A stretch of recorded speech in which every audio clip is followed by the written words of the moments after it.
Em nome do Pai, do Filho e do Espírito Santo. Amém. Bom dia, terceiro domingo do Advento, do Evangelho segundo São Lucas. Naquele tempo, as multidões perguntavam a João: "Que devemos fazer?"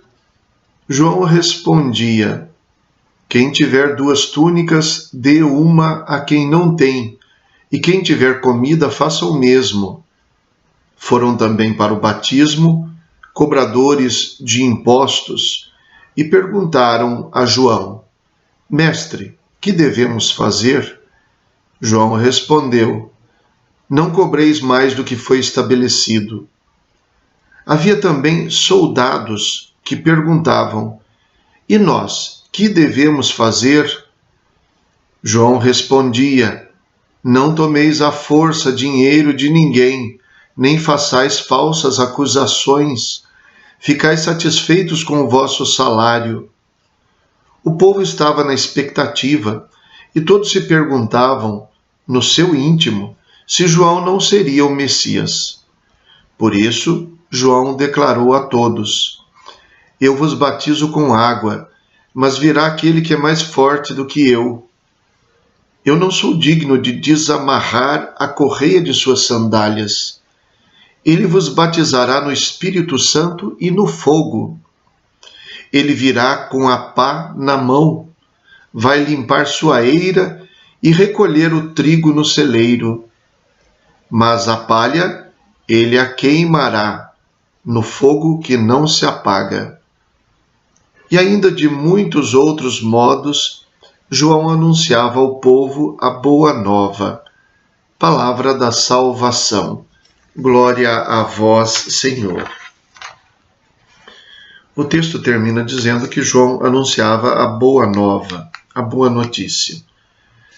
A palavra boa notícia, evangelho, adquire diversos significados no Novo Testamento, sendo que inicialmente se tratava de um anúncio, de uma notícia, e João Batista se faz mensageiro desta notícia, de que o Messias está perto.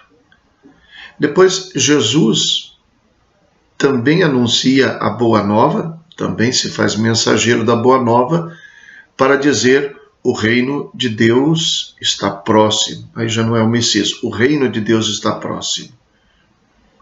Quando Jesus morre e ressuscita, os discípulos passarão a ser mensageiros da boa nova da ressurreição. E nos Atos dos Apóstolos, percebemos claramente que Jesus, de mensageiro da boa notícia, se torna a boa notícia. De fato, a salvação, o reino de Deus, o Messias, a ressurreição, todas essas realidades estão unidas na pessoa de Jesus Cristo. É Ele que salva, então a salvação é Ele mesmo. Quando João Batista anuncia a boa nova, as pessoas vêm para ser batizadas. Inicialmente, João se preocupa que esse batismo não seja apenas um rito, um gesto exterior. Então, antes das coisas que ele diz, em resposta às pessoas que perguntaram, nesse trecho que nós ouvimos, ele diz uma coisa a todas as multidões, a todos aqueles que vêm para ser batizados, e neste caso, ele diz alguma coisa muito comprometedora, de que não adianta ser batizados se as pessoas não estiverem dispostas a se converterem. Alguns versículos antes destes aqui, nós aqui ouvimos capítulo 3, versículos 10 em diante, então os versículos 7 a 9 trazem esta exortação de João Batista para que o batismo não seja só um rito. João dizia às multidões que iam a ele para serem batizadas: "Víboras que sois, quem vos ensinou a querer fugir da ira que está para chegar? produzi frutos que mostrem vossa conversão.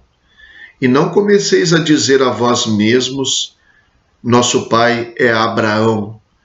Pois eu vos digo, Deus pode destas pedras suscitar filhos para Abraão. Então, inicialmente, João, num discurso bastante rígido, diz: vocês não são só raça de Abraão, vocês também são raça de víboras. E de uma certa maneira entendemos claramente, vocês são raça de Adão, antes de tudo. Daquele que pela serpente pecou e introduziu o pecado no mundo. Somos filhos de Adão, somos todos pecadores, ainda que sejamos também filhos da igreja, pelo batismo, ainda que sejamos cristãos, que sejamos discípulos, mas somos pecadores. E, portanto, não podemos nos esconder atrás daquilo que nós consideramos que é salvação. Eu sou batizado, sou cristão, sou católico. Na época, somos filhos de Abraão. Ser filho de Abraão não é mérito dos que são da raça de Israel. Ser cristão não é mérito nosso, é graça. É mérito de Deus, é graça de Deus. Portanto, não podemos nos esconder atrás dessas coisas. E aí vem, então, depois desta palavra de João Batista, os diversos grupos começam a perguntar, então, o que nós devemos fazer? Quais são esses frutos de conversão? E então ele começa a dizer, primeiro as multidões que perguntam, que devemos fazer? Quem tiver 2 túnicas, dê uma a quem não tem, e quem tiver comida, faça o mesmo. Pratique a justiça, mas a justiça como caridade. Quando se pensa que a justiça é dar a cada um o que é seu, isso justifica que alguém diga, eu tenho 2 túnicas. O outro não tem, mas essas 2 são minhas. Quando se pensa na justiça de caridade, somos levados a pensar, eu tenho necessidade de apenas uma túnica e tenho 2. O outro tem necessidade de uma túnica e não tem nenhuma. Então, dê a túnica. Praticar a justiça. Isso é possível para todos. Isso é desejável para nós cristãos. Não apenas sou cristão, não apenas quero encontrar Deus, mas sou capaz de olhar à minha volta e praticar a justiça como caridade. Depois um segundo grupo foram também para o batismo, alguns cobradores de impostos. E perguntaram a João, mestre, que devemos fazer? João respondeu, não cobreis mais do que foi estabelecido. Não roubem. Se a missão de vocês, se a profissão de vocês consiste em cobrar impostos, cobrem só os impostos. Outro grupo também veio. Havia também soldados que perguntavam, e nós, que devemos fazer? João respondia, não tomeis à força dinheiro de ninguém, nem façais falsas acusações, ficai satisfeitos com o vosso salário. Não usem a força, vocês que têm na mão a força para promover a ordem, usem a força na medida de promover a ordem, e não para se beneficiar da força. Contentem-se com o salário de vocês. Não usem a força para cobrar das pessoas aquilo que não é delas, aliás, aquilo que elas não devem, para tomar das pessoas aquilo que pertence a elas. 3 grupos, as multidões, os cobradores de impostos e os soldados. É curioso que as multidões, claro, nós nos identificamos facilmente com as multidões, As multidões aqui que significam o povo de Israel, os bons religiosos. Mas esses dois grupos, cobradores de impostos, eram tão mal vistos no tempo de Jesus, considerados pecadores públicos, chamados de publicanos. Os soldados, se pensamos, e parece ser o caso, se tratasse aqui de soldados do templo, da força de Herodes, de quem quer que seja, podemos pensar que se tratava de pessoas que também na época não eram bem vistas. Se pensarmos na possibilidade de ser algum soldado romano, aí pior ainda, aí se trata de pagãos. E, no entanto, João Batista não recrimina a profissão deles, nem dos cobradores de impostos, nem dos soldados, mas apenas diz que eles devem ser fiéis à sua missão, serem bons soldados, bons cobradores de impostos. Como no nosso tempo também, a gente não precisaria dizer a uma pessoa que gosta de política que ela tem que sair da política para poder ser um cristão, que a conversão significa abandonar esta vida de político. Muito pelo contrário, diríamos para esta pessoa que ela deve ser aquela pessoa que luta pelo bem comum, essa é a finalidade da política, que deve ser aquela pessoa que não olha apenas para os seus eleitores, que olha também para a necessidade das pessoas, que olhe não só para aqueles que podem oferecer alguma coisa em favor da sua manutenção na política, na sua campanha, mas daqueles que nada podem oferecer e que são os verdadeiros destinatários da política, da verdadeira política. E com isso nós percebemos que João Batista fala de coisas que estão ao alcance de cada um. Eu sou um pai de família. Seja um bom pai de família. Não descarregue o seu cansaço, a sua ira com os problemas sociais, com a falta de dinheiro nos seus filhos, na sua esposa. Seja gentil com a sua esposa. Saiba respeitá-la.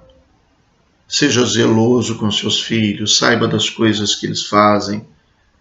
Mesmo se poderia dizer a uma mãe, se poderia dizer aos filhos sobre os pais, seja obediente, coisas que não são extraordinárias, que estão ao nosso alcance. Isso é conversão, isso é conversão. Isso justifica o batismo que nós recebemos, justifica o nome de cristãos que temos, de discípulos de Cristo. Ninguém precisa ser super-herói, mas é preciso que seja fiel. Essas palavras são consoladoras, porque mostram que a conversão está ao nosso alcance. Não são coisas do outro mundo.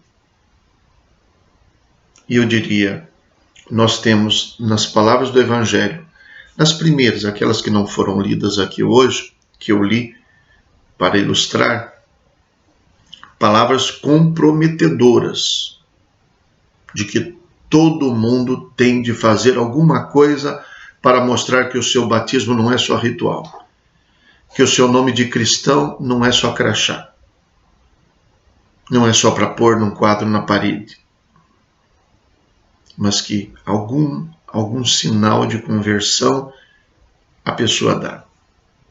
Então são palavras comprometedoras. Por outro lado, são palavras consoladoras, saber que esses frutos de conversão, sinais da conversão, são coisas que estão ao alcance de cada um na sua condição de vida. E é assim que nós somos capazes de acolher a boa notícia e de mostrar que nós verdadeiramente damos sinais da nossa conversão. Rezemos.